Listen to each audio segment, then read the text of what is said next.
बिहार प्रदेश के सभी महाविद्यालय, डिग्री कॉलेजों के कर्मचारी एवं शिक्षक वित्तरहित शिक्षक शिक्षकोत्तर संघ के तत्वावधान में पटना के गर्दनी बाग में धरना स्थल पर अपनी मांगों को लेकर नीतीश सरकार के खिलाफ आवाज उठाया है।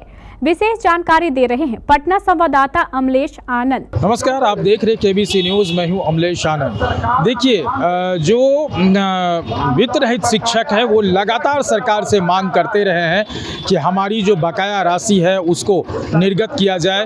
और आज पटना में मैं मौजूद हूं और ये धरना स्थल का जगह है जहां शिक्षकेतर ये यूनियन जो है कर्मचारी यूनियन, ये सभी लोग ये पूरे संगठन आज यहाँ धरना स्थल पर मैं दिखाना चाहूँगा। यहाँ देखिए तकरीबन सैकड़ों की संख्या में शिक्षक शिक्षिकाएं यहाँ मौजूद हैं और अपनी बात को लेकर के ये लोग लगातार सरकार से मांग करते रहे हैं कि हमारी जो राशि है उसको निर्गत किया जाए, हमें परमानेंट करने की कृपा की जाए। कितनी बार जन सुनवाई में भी इनका रखा गया था, उसमें भी अपने शिक्षा मंत्री के सामने अपनी बात को रखे थे। कितने एमएलसी के पास इन्होंने मिला, लेकिन अभी तक कोई बात नहीं निकल के आई। यहाँ हम बात करने की कुछ कोशिश करते हैं, आखिर ये मसला क्या है और इस मसला में सरकार की मंशा क्या है। आइए हम बात कराते हैं। मामला सरकार से ये कहना है कि हम लोग जिस तरह से भागम भागी कर रहे हैं, हर किसी को दिया गया, लेकिन डिग्री कॉलेज का जो भी वित्त रहित है उसके बारे में हमारी सरकार ने कुछ भी नहीं सोच रहे हैं। बहुत दुखद बात है, कितने रिटायर कर गए, कितने तो मर गए और कितने के चप्पल जूता तक नहीं है।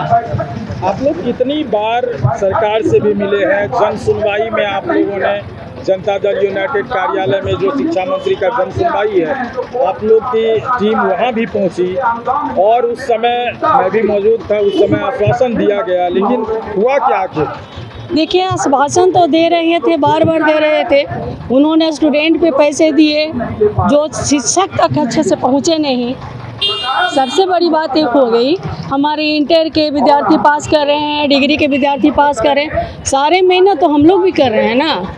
ऐसी बात तो नहीं है कि हम लोग सरकारी से कम कर रहे हैं। बकाया तो बहुत दिनों के बाद है, लग रहा है हमें तो 16-17 के बाद नहीं दिया गया है पैसा, नहीं मिला। कितने संख्या में आप लोग हैं? हम लोग की बहुत ढेर तादाद है। अभी भी देखिए हम लोग यहाँ बहुत मौजूद हैं।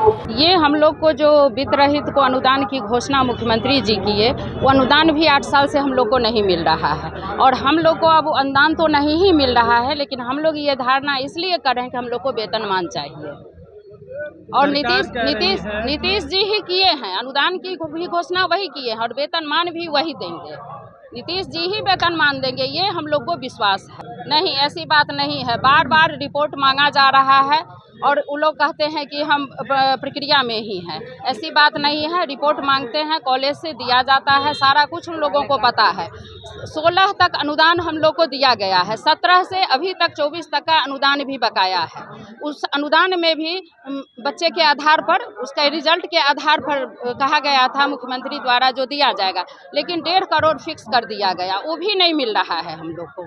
तो हम लोग को अनुदान नहीं, हम लोग को डायरेक्ट अकाउंट पर वेतन चाहिए, महीने महीने वेतन चाहिए। फ्री में पढ़ा रहे हैं बच्चों को? हाँ, फ्री में पढ़ा रहे हैं। बिल्कुल चला रहे हैं? नहीं चल रहा है। हम लोग का लाइफ बर्बाद हो चुका है। धरना प्रदर्शन किए, शिक्षा मंत्री से मिले, कम से कम 10 साल से तो जरूर घूम रहे हैं। मैंने कभी शिक्षा मंत्री के पास, कभी धरना पर, और एक समय थी कि उसमें कुछ वार्ता हुई थी संघ के द्वारा, तो उसमें बोला गया था कि भाई आप लोग सबसे पहले घोषणा हम किस आधार पर करें, सब जेल हम जाएं, क्योंकि आप लोग सबसे पहले शिक्षक बनिए। तो संघ के दबाव में कम से कम इतना बोला गया, तो कम से कम कंकरेंस को हम लोग बड़ा नॉर्मल ढंग से करा दिया गया। अब शिक्षक हम लोग बन चुके हैं, अनुदान की राशि भी मिल रही है, खाली टाइमली नहीं मिल रही है। इसमें 1-2 समस्या है। आप ही के आदमी कह रहे हैं कि 12 साल से अनुदान की राशि नहीं मिली है, आप कह रहे हैं टाइमली नहीं मिल रहा है। अनुदान की राशि तो 2008 से मिल रही है, अभी 24 चल रहा है और 16 तक के अनुदान मिली है।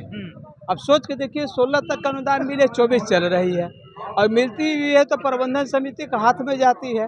कुछ महाविद्यालय तो बांट देते हैं, कुछ प्रबंधन समिति यहाँ रखा आखिर जाता क्या है। होगा फिर आगे क्या करेंगे? आगे क्या होगा कि डायरेक्ट जो है 2 पॉइंट यहाँ है, डायरेक्ट अनुदान जो है सबका रिकॉर्ड है, उसका मांग कर रहे हैं आप? मांग करे कि टीचर के खाते में भेजा जाए। दूसरी चीज़ ये है कि हम लोग को जब विद्यार्थी पर तय था, फिर इसमें बैंडअप कैसा कि 1.5 करोड़ मैक्सिमम। जब आप कहे कि विद्यार्थी पर विद्यार्थी देंगे, लड़की पर इतना, लड़का पर इतना, प्रथम श्रेणी द्वितीय श्रेणी, तो फिर इसमें बैंडअप नहीं होना चाहिए कि 1.5 करोड़ ही क्यों। तो जैसा कि सुना, शिक्षकों ने जो कहा है कि उनकी मांग है कि 2016 तक की जो भी राशि है वो तो दी गई, लेकिन उसके बाद हम लोगों को आज तक सरकार अटकाई हुई है और परमानेंट नहीं कर पा रहे हैं। इन तमाम चीज़ों को लेकर के नीतीश कुमार को ये बात कहने के लिए आज शिक्षक संघ और शिक्षक सारे लोग, सारे महाविद्यालय के लोग यहाँ एकत्रित हुए।